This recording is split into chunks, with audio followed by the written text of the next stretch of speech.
देखी के तन मन गइल पागलाई। अच्छा बोला न कहिया छी खइबू मलाई। देखी के तन मन गइल पागलाई। बोला न कहिया छी खइबू मलाई। बारू रख देले चौकी के दूर के। सुना भइल चनिया दूर के मजा न मिली खजूर के। भइल चनिया दूर के मजा न मिली खजूर के। बात बुझाई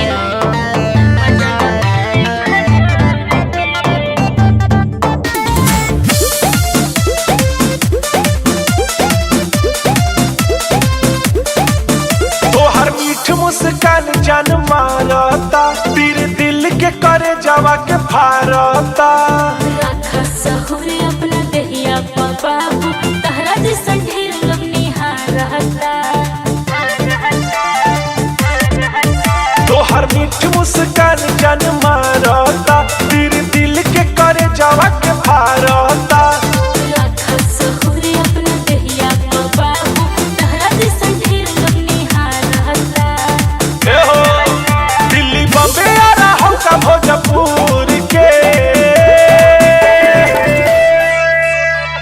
भइल चनिया दूर के मजा न मिली खजूर के।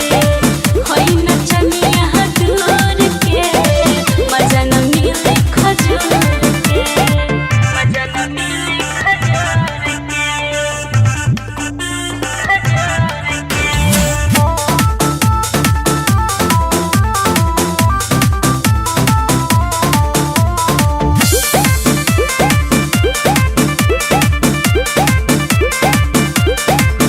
जब कमर तोहार लचक जाला हो।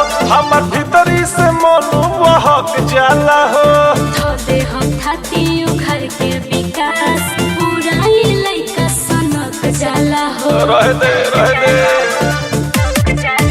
जब कमर तोहार लचक जाला हो। हमर भीतरी से मन बहक जाला हो।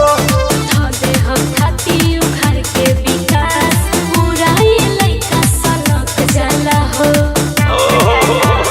जॉनी के डोवे अंगूर के।